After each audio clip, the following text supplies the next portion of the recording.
Hi, Jim Campilongo here, and a friend of mine suggested I do a video about what I do for homework for a gig. Mark Baum came to see me play on Saturday, and even though Mark is a great musician and does more pickup gigs than me, he said, "Wow, how'd you learn all that?" And we had to do 2 sets.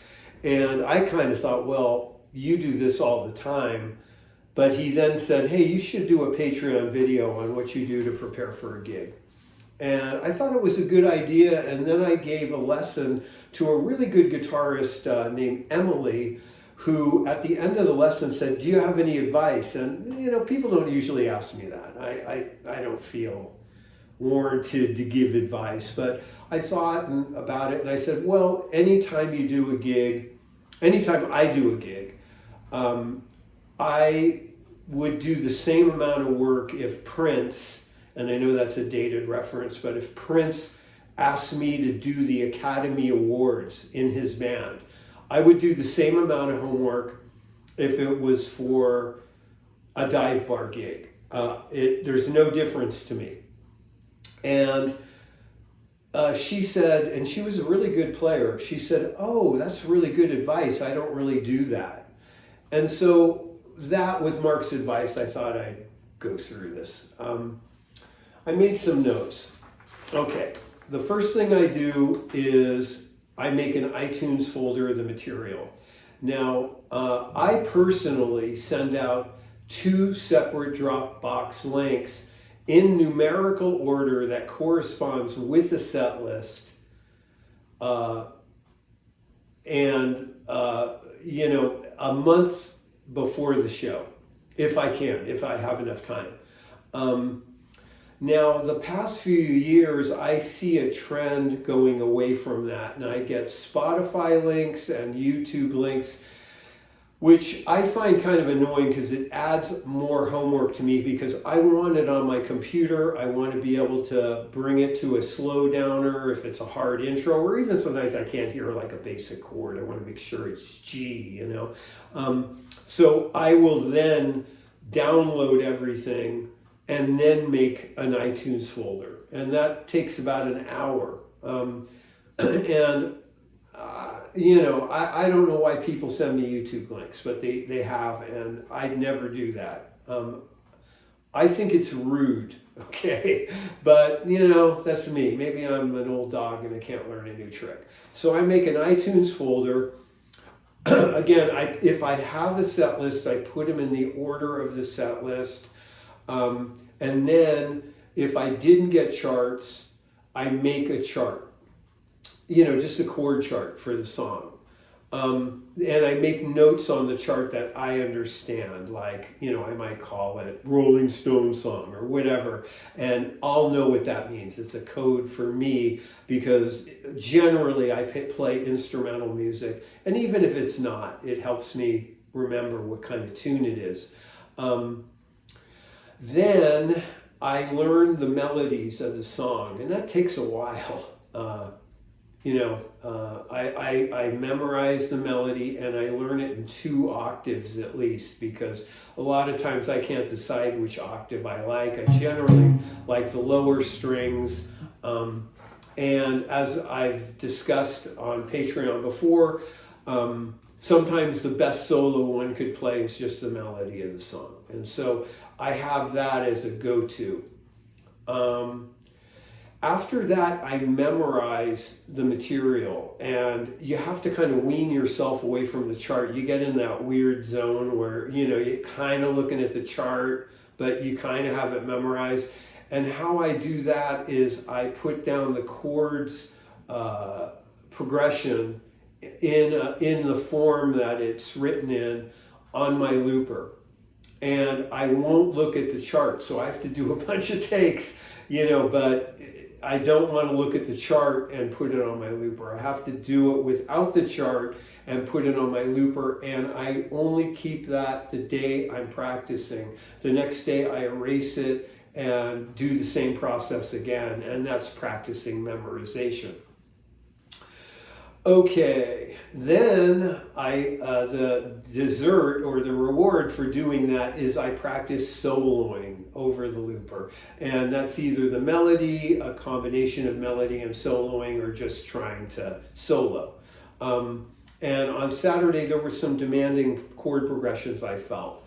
And it really helped me to at least be passable. By all the practice I did and understanding. There was one chord in particular. It was basically C sharp diminished, but it was called C sharp 7 flat 6, not diminished, augmented.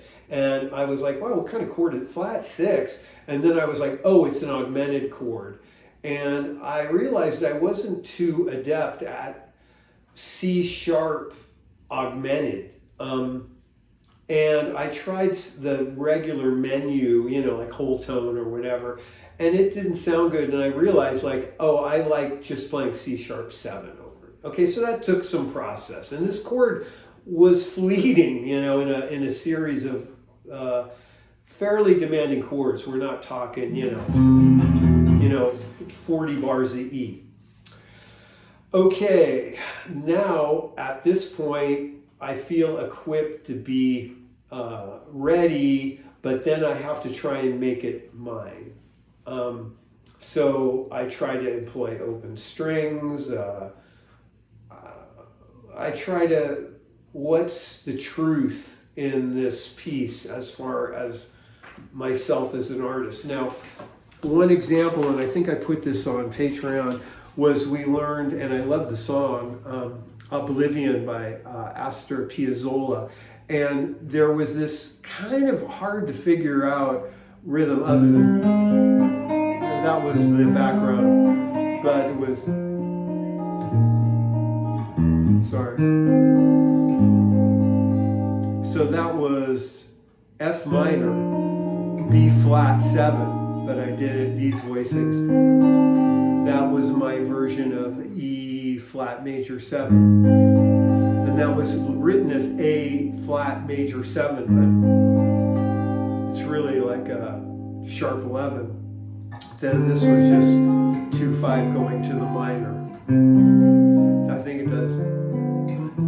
But anyway, I came up with these voicings that I felt like were dreamy, like the accompaniment, which was a string section implied. And I really liked that. I thought it served the song well, and I thought that I brought something of value instead of going,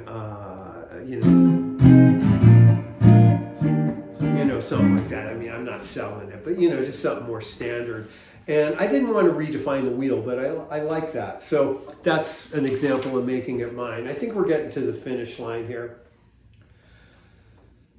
Yeah, so then the moral of the story is I won't take gigs a lot of the time because I really don't want to go through this process. But it's kind of a nice governor in a way. Like if I play a gig where this is just a waste of time because it's going to be a free-for-all, I mean, depending on what kind of music it is, if it's like an open Miles Davis thing, sure.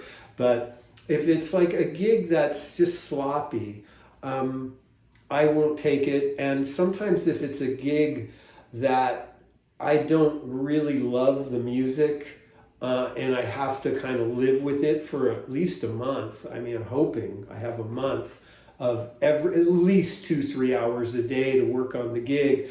And I don't love the music. That's a lot of time to spend on something I never want to hear again after the gig's done. And, it would have to be a terrific amount of money, I think. Or something that I feel like I really will learn from it.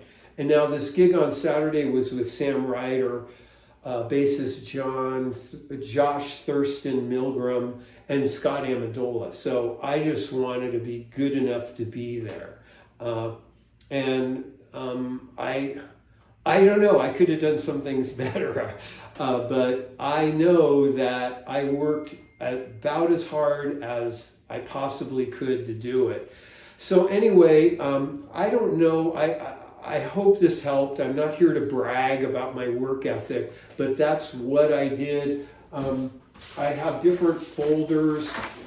This is the Sam Ryder folder for that gig. So next time I have everything ready, I'll forget it, unless some of these songs, unless I work on them every day, and I'm not going to.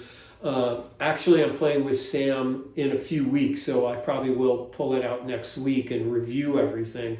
But I keep folders, and I have hard copy of the charts, so I could put them on a music stand and draw on them with a pencil. I have one over here. Oh, that's a different thing. I have one here from my friend Joe Gore, who I'm going to get together with tomorrow, and he wanted to do a song called Moulin Rouge Theme, which I hadn't heard, and then I heard it. I was like, oh yeah, I've heard that song. And I've been working on that.